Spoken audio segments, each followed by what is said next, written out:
ఎత్తుకోకుండా ఉంటది back side అనేది అయితే ఈ వీడియోలో మీకు క్లియర్ గా అసలు మిషన్ స్టిచ్చింగ్ రాని వాళ్ళు కూడా అర్థమయ్యే విధంగా, కటింగ్ అంటే తెలియని వాళ్ళకి అర్థమయ్యే విధంగా ఈ వీడియోలో చెప్తానన్నమాట. నేను చిన్న చిన్న టిప్స్ అండి, కొంచెమే ఉంటాయి. అవి కొంచెం జాగ్రత్తగా చూసుకొని ఫాలో అయ్యారంటే కొంచెం కటింగ్ వచ్చిన వాళ్ళు కూడా పర్ఫెక్ట్ గా ఎత్తుకోకుండా బ్లౌజ్ ఫిట్టింగ్ నీట్ గా ఉండే విధంగా కుట్టుకోవచ్చు అనమాట.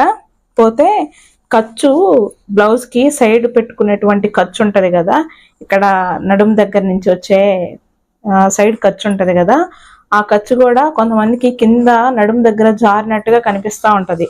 ఇప్పుడు మీకు ఎగ్జాంపుల్ చూపించాలంటే ఈ బ్లౌజ్ లో ఇప్పుడు ఇది ఖర్చు ఉంది కదా, ఇది ఖర్చు ఉంది కదండి, ఈ ఖర్చు నడుము దగ్గరికి బ్లౌజ్ లో ఇలా ఇలా క్రాస్ అయ్యి కనిపిస్తూ ఉంటది అనమాట. బయటికి ఇట్లా వేసుకున్నప్పుడు ఇలా వస్తుంది, ఇలా కనిపిస్తుంటది కదా నడుము దగ్గరికి. ఇట్లా కనిపించకుండా ఉండాలంటే ఏం చేయాలి అదైతే మీకు ఈ వీడియోలో నీట్ గా నేర్పిస్తాను నేను. ఖచ్చితంగా ఈ చిన్న చిన్న టిప్స్ ఫాలో అయ్యారంటే మీకు బేసిక్స్ వచ్చినప్పటికీ ఇట్లాంటి సమస్య ఏదన్నా ఉంటే, అంటే నడుము వెనకాల ఇక్కడ వీపు దగ్గర ఇట్లా ఎత్తుకున్నట్టుగా వస్తుంది కదా, ఇట్లా ఉంటది కదా వీపు, ఇది వీపు అనుకోండి, ఇలా ఎత్తుకున్నట్టుగా ఉంటది కదా, అది రాకుండా ప్లస్ ఈ ఖర్చు జారినట్టుగా ఉండకుండా పర్ఫెక్ట్ గా స్టిచ్చింగ్ ఎలా చేసుకోవాలో మీకు కట్టింగ్ ప్లస్ ఎక్కడైతే కట్ చేయాలో అది, ఇంకొచ్చేసి ఏ విధంగా మనం స్టిచ్ చేస్తే అట్లా ఎత్తుకోకుండా ఉంటుందో మీకు ఈ వీడియోలో క్లియర్ కట్ గా బ్యాక్ పార్ట్ అయితే చూపిస్తానండి, చూసి నేర్చుకోండి. ఓకేనా ఫ్రెండ్స్, ఇప్పుడైతే వీడియోలోకి వెళ్ళిపోదాము.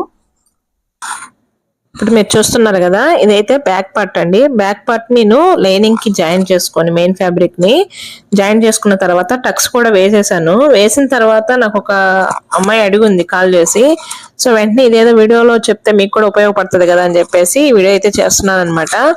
టక్స్ వేసుకోవటం కూడా బ్లౌజ్ కి బ్యాక్ సైడ్ ఉన్నటువంటి పార్ట్ కి వెరీ వెరీ ఇంపార్టెంట్ అండి. ఆ టక్స్ వేసుకోవడము కొంచెం మిస్టేక్ జరిగినా కూడా వెతుకున్నట్టుగా ఉంటది.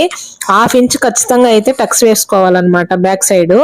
ఇప్పుడైతే షేప్ బెల్ట్ అండి, చాలా మంది ఏం చేస్తున్నారంటే లైనింగ్ కట్ చేసుకునేటప్పుడు విత్ షేప్ బెల్ట్ తోటి కూడా కట్ చేసుకుంటున్నారు అనమాట. అంటే షేప్ బెల్ట్ కలుపుకొని కొలత తీసుకొని కట్ చేసుకుంటున్నారు, అంటే కట్ చేసుకోకుండా సపరేట్ గా వేసుకోకుండా.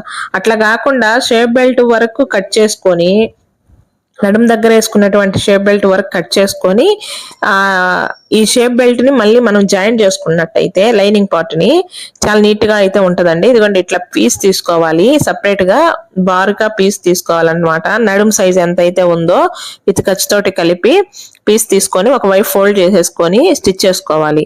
ఎందుకంటే హెమ్మింగ్ చేసుకునే దానికి మళ్ళీ పోగులు పట్టుకున్నట్టుగా అట్లా రాకుండా ఉండేందుకు అట్లా చేసేసుకోవాలన్నమాట.